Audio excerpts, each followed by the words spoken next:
Every empire starts the same way. A young man, a dangerous idea, a hunger nobody can talk him out of. But every empire also ends the same way. Not in retirement, not peacefully in bed, in gunfire, in betrayal, in a body someone has to fight to identify. For 50 years, the most powerful criminals on earth believed the rules didn't apply to them. This is the story of 10 men and women who found out, one by one, that they did. Let's begin. Level 1, the King of Medellin. Pablo Escobar didn't hide like a fugitive. He hid like a king in exile, still calling his family, still running his empire from a rooftop hideout in his own hometown. December 1993, one day after his 44th birthday. He makes one call, too many, 2 minutes on the line, just long enough for Colombian search block units to trace the signal to the exact house. Boots hit the stairs. Escobar and his bodyguard bolt for the rooftop. Gunfire cracks across the tiles. 3 bullets find him. The man who once ran Forbes' billionaire list dies barefoot on a rooftop, hunted down by his own government. More than 25,000 people show up to bury him. Some cry, some celebrate. Colombia would spend years arguing about which was right. Level 2, the Fox of Ojinaga.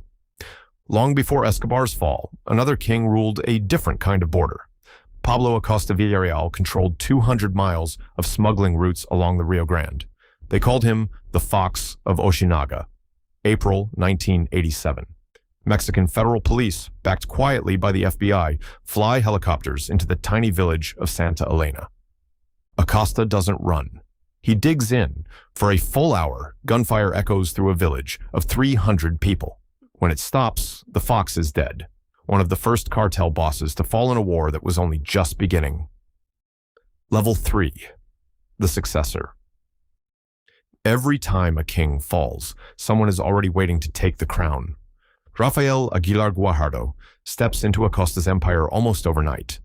But this world doesn't offer retirement plans. While vacationing with his family on the coast near Cancun, somewhere he thought was safe, gunmen find him anyway.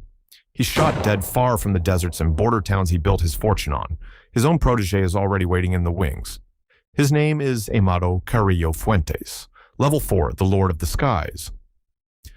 Carrillo Fuentes doesn't just inherit an empire, he reinvents it, building a private fleet of jets so vast, so constant, that authorities nickname him the Lord of the Skies.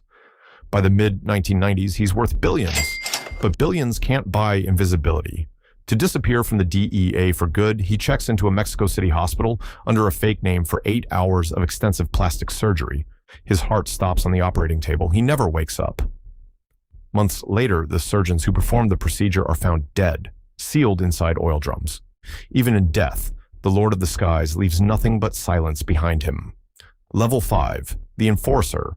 Not every fall comes from ambition. Sometimes it comes from rage.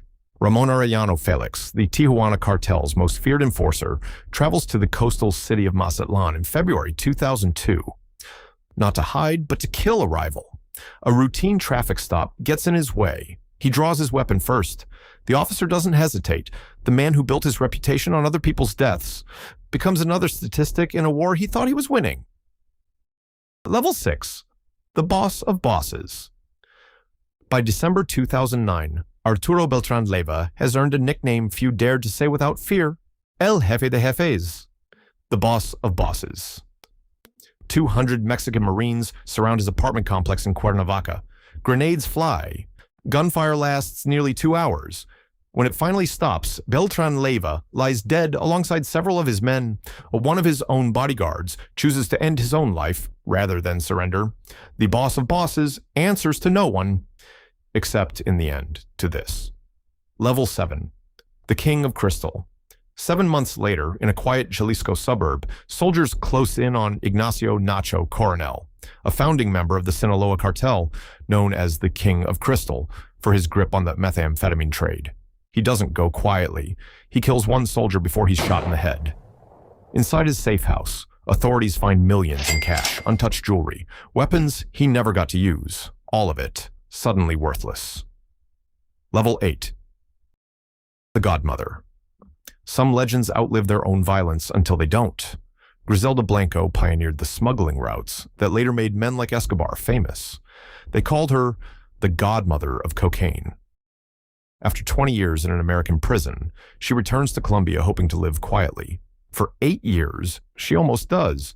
Then, in September 2012, a gunman on a motorcycle finds her outside a butcher shop. 2 shots. The godmother dies instantly at 69 years old, decades after most people thought her story was already over. Level 9, the executioner. 1 month later, in the northern state of Coahuila, Mexican Marines patrolling a small town stumble into a gunfight they never saw coming. Among the dead, Heriberto Lazcano, founder of Los Zetas, one of the most feared cartels in modern history. But his story doesn't end there. Hours after his death is confirmed, armed men storm the funeral home and steal his body right off the table. It's never fully recovered. Even death couldn't make him disappear quietly. Level 10. The last of the month. 6 days later, in the same bloody October, soldiers intercept a vehicle on a rural road in Sinaloa. Inside is Manuel Torres Felix, known as El Ondeado, a Sinaloa cartel enforce whose brutality became legend after personal tragedy consumed him years earlier. He tries to run. The military doesn't let him. In a single month, 2 major cartel figures fall in gunfire within days of each other.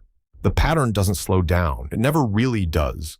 10 bosses, 10 different decades, 10 different countries.